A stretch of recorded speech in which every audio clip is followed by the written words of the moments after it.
लापरवाही की आंधी और जनता को मौत बांटने वाली अंधेर गर्दी के तूफान को जब यही काम सरकार और सिस्टम भूल जाते हैं तो कोई प्रीति अपनी बेटी एंजल के साथ घर से निकलती है और घर वापस जिंदा नहीं लौट पाती। यह कहानी है लखनऊ की प्रीति की। यह कहानी सिर्फ एक प्रीति की नहीं बल्कि हर उस नागरिक की है जो टैक्स ईमानदारी से भरकर सुरक्षित जीवन के सरकारी दावों पर भरोसा करता है, लेकिन एक दिन अधिकारियों की लापरवाही आंधी पर ठीकरा फोड़कर उसे दे देती है मौत।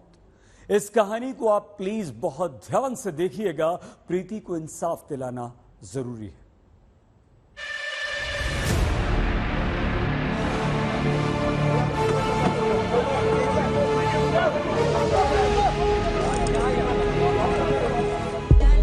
क्या न्याय दे सकते हैं? माँ अकेली रह गई, बेटे की अभी शादी नहीं हुई, परेशानी तो सबसे ज्यादा घर को है। आप लोग किस तरह की मदद करेंगे? इस परिवार को न्याय नहीं मिला तो भरोसा उठ जाएगा न्याय देने के सरकारी दावों से। विकास विकास के इतने नारे पीटते हो, कम से कम इतना तो देख लो, जो खराब चीज है उसको ठीक कर लो। इतना काम तो कर सकते हो। आखिर क्यों इस परिवार को रत्ती भर भी विकास के दावों पर एतबार नहीं होता? आखिर क्यों इस परिवार को लगता है कि कुछ दिन के बाद सब कुछ लोग भूल जाते हैं?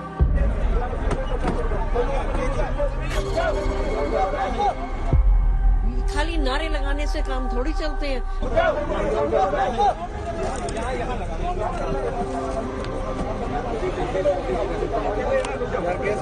कोई कार्रवाई नहीं होती, थोड़े दिन का नौटंकी टीवी में दिखाते रहेंगे, न्यूज चैनल पर, वो जी यूं हुआ दिन में। बेटा मानते हो कोई कार्रवाई होती है? कुछ नहीं होती, कुछ नहीं होती। ये परिवार है प्रीति और एंजल का, एक माँ और बेटी। वो माँ और बेटी जो सोमवार शाम इस स्कॉर्पियो कार में छटपटाते रहे। कोई तो इन्हें इनकी गाड़ी पर गिरे सरकारी लापरवाही के मौत के लोहे के ढांचे के नीचे से निकाल ले। इस वीडियो में देखिए, सफेद रंग की एसयूवी एकदम दबी हुई है, ऊपर 2000 किलो का लोहा है और नीचे जिंदगी बचाने के लिए छटपटाता हुआ हाथ। कैसे ये सब हुआ से पहले सुन लीजिए क्या हुआ। प्रीति नहीं रही बहन हमारी। मैंने कहा वो बेटी, कहता वो भी दोनों नहीं रही। मेरा तो हाथ खत्म हो गया मेरा, मैं क्या करती। प्रीति और उनकी बेटी एंजल दोनों की उत्तर प्रदेश की राजधानी लखनऊ में जान चली गई। क्यों?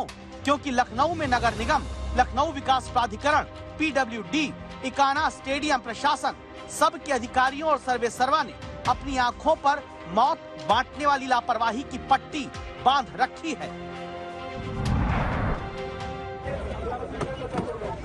ये कहना इसलिए पड़ा है क्योंकि इस वक्त जो कार आपकी टीवी स्क्रीन पर केन के सहारे लटकी दिखती है, इसी कार में बैठकर अपने ड्राइवर के साथ लखनऊ के इंदिरा नगर की प्रीति अपनी बेटी एंजल को लेकर निकली, जिन्हें अंदाजा नहीं रहा होगा कि सुरक्षित राजधानी के सरकारी दावे हवाई। जहां बड़े बड़े क्रिकेट मैच इकाना स्टेडियम में हुए, उसके पास हर महीने 10 लाख रुपए विज्ञापन से कमाई कराने वाला यह अवैध यूनिपोल एक आंधी में मौत का तूफान ले आएगा। व्रत था सोमवार का और उसने बच्ची ने कहा कि जूस पीना है। हमारी बेटी ने कहा कि आगे चल के पीते हैं। उसने कहा नहीं वही पीना है। बस जूस पी रहे थे। जूस पीते पीते ही एकदम से ऊपर से लगा कि वो गिर रहा, तो उसने ड्राइवर ने आगे गाड़ी बढ़ाई। वो जब तक बढ़ाता तब तक वो गिर गया।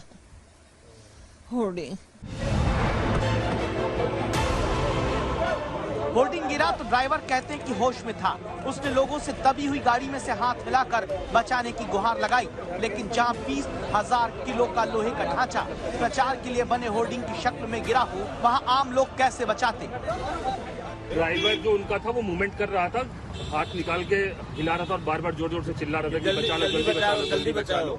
लेकिन उतना हैवी था कि वो उसमें हम लोग चाहते भी कुछ न कर पाते। अब आप बताइए, प्रीति और एंजल की मौत का जिम्मेदार कौन है? आंधी है, तूफान है, क्या खुद घूमने निकली प्रीति और एंजल है, या फिर वो अधिकारी जिन्होंने लापरवाही के होर्डिंग खड़े होने दिए, रोके नहीं? 3 जून को लखनऊ में कमिश्नर ने अधिकारियों से कहा था कि जाओ देख लो, कोई होर्डिंग करने वाला तो नहीं है। काश अधिकारियों की आंखें और नीयत जाग जाती, प्रीति और उसकी बच्ची बच जाती।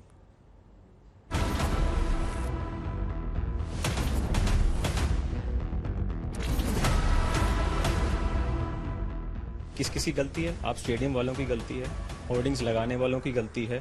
प्रशासन वैसे तो सारी चीज़ों को रेक्टिफाई करता है कि हम ये सारे होर्डिंग्स को हटा देंगे, बट क्यों इतने ज़्यादा होर्डिंग्स लगाए जाते हैं? Because of IPL. सिर्फ ये दिखाना चाहते हैं कि हम आईपीएल में सिर्फ होर्डिंग्स लगाने से हम अपने ब्रांडिंग कर रहे हैं। उस बच्चे चले गए, कितने लोगों की और मौत जाएगी? अगर यही चीज़ आईपीएल के टाइम पे हो जाती तो आपको लगता है कि 2 लोग मरते और ज़्यादा लोग भी मर जाते।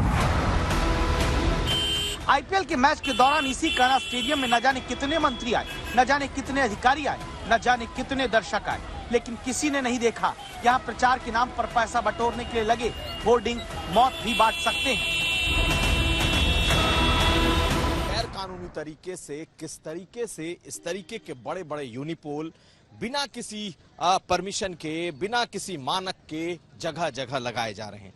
और इस यूनिपोल के बारे में तो खास बता दें, नगर निगम ने कहा है कि बेशक ये इकाना के भीतर था, स्टेडियम के भीतर था, लेकिन इसके लिए 2-2 बार नोटिस भेजा गया कि इसका कम से कम जो नगर निगम है उसके भीतर इसके बारे में जानकारी होनी चाहिए। लेकिन अभी तक ये नगर निगम में रजिस्टर तक नहीं था।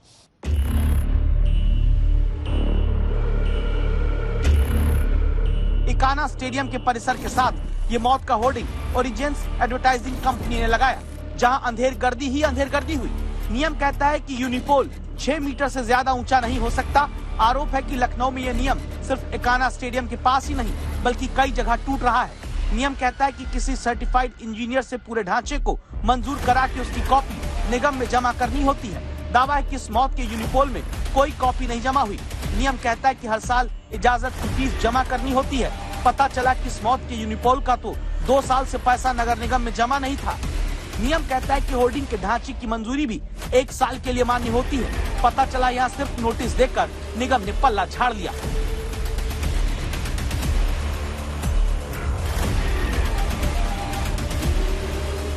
निगम से इसका कोई लाइसेंस इन्होंने नहीं लिया था जो है, और ओरिजिन एक कंपनी है ऐड की, इसने जो है इसको लगाया था। और हमारे यहाँ प्रचार विभाग से इसको पिछले 6 महीनों में 2 बार नोटिस भी निर्गत की गई थी जो है, परंतु इनके द्वारा कोई लाइसेंस अभी तक नगर निगम से नहीं लिया गया था। तो क्या नगर निगम लखनऊ का और इसके अधिकारी सिर्फ सड़क किनारे चाय सब्जी वाले, ठेले वाले, गरीब लोगों को अवैध जगह देखकर भगाने और उन पर कार्रवाई के लिए बने हैं? एक होर्डिंग महीने के 10 लाख रुपए से ज्यादा अवैध रूप से खड़ा होकर कमाता रहा। नगर निगम के अधिकारियों की आंखों पर कौन से नोट की पट्टी बंधी रही? सिर्फ एक यूनिपोल की बात नहीं, सिर्फ एक आउटडोर एडवर्टाइजिंग की बात नहीं, लखनऊ में कई जगहों पर छतों पर लोहे के बड़े बड़े कंकाल लगे हैं जो मानकों के खिलाफ हैं। यानी कि छतों पर सैकड़ों हजारों टन लोहा पड़ा है और कभी भी वो खतरे का दस्तक दे सकता है। ऐसे में इस परिवार ने अपना सब कुछ खो दिया एक यूनिपोल के गिरने से, लेकिन क्या सरकार जागेगी?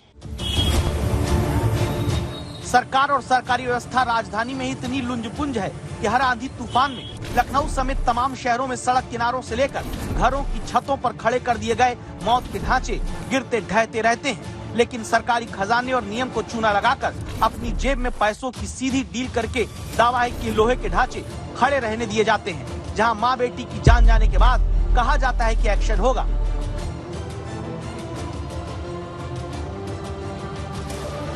पूरी घटना को गंभीरता से सरकार ने लिया है, उसकी जांच हो रही है, जो भी दोषी होगा हम कड़ी कार्रवाई करेंगे। कार्रवाई के लिए शुरुआत की गई है। निश्चित रूप से अवैध जो भी होर्डिंग लखनऊ में लगे हैं उन पर कार्रवाई होगी, ऐसा मेरा भरोसा है। उसके लिए प्रक्रिया भी शुरू कर दी गई। कल एफआईआर भी दर्ज हुई है और विवेचना में इस तरह के तथ्य जो भी प्रकाश में आएंगे तदनुसार कार्रवाई होगी, इसमें कोई कोताही नहीं होगी। झूठे हैं ये सारे दावे, सच्चे होते तो अपनी बेटी और पोती को खोने वाला परिवार भरोसा करता सरकारी व्यवस्था पर। क्या चाहते हैं सरकार से, क्या सामने आप जी वापस ले आओ, राशि दे देंगे आप, चलो मदद कर रहे हैं जी, उससे बच्चे थोड़ी वापस आएंगे। होर्डिंग गिरी, वो इतनी बड़ी होर्डिंग थी, लोहे की होर्डिंग। लापरवाही से गिरी ना, 200 किलोग्राम की उतारे हैं, 200 किलोग्राम क्विंटल की बता रहे हैं, क्विंटल की होर्डिंग गिरी है, तो कम से कम इतना तो देखो कि क्या काम कर रहे हैं हम। जंग लगे हुए, पुर्जे लगे हुए हैं, कुछ है लापरवाही, बहुत जबरदस्त लापरवाही है। क्या होगा? क्या थोड़े होगा? दिन टीवी न्यूज में दिखाएंगे, थोड़े दिन के बाद वो पर्चे बंद हो जाएंगे, कहेंगे जी चोर को पकड़ लिया, वो चोर पकड़ा थोड़ी जाता है, फिर बाहर निकल के आ जाता है। सही बात है, कुछ नहीं, प्रशासन यूं ही नौटंकी वाला काम है, कुछ नहीं कर सकते। परिवार के लोग काफी ज्यादा इस समय परेशान हैं, दुखी हैं। वजह है यही है कि कहीं जो जिस तरीके से बच्चे गए हैं उनके घर के, अब लापरवाही भी सामली है और ऐसे में न्याय चाहते हैं। आप दस्तक देकर बताइए, न्याय मिलेगा या फिर ऊपर वाले के भरोसे होंगे बड़े बड़े शहरों में टैक्स भरकर सुविधा और विकास चाहने वाले नागरिक, जिनके ऊपर पता नहीं किस दिन कोई लापरवाही की आंधी के नाम पर मौत का होर्डिंग गिरा दिया जाएगा। आशीष श्रीवास्तव के साथ कुमार अभिषेक, लखनऊ आज तक।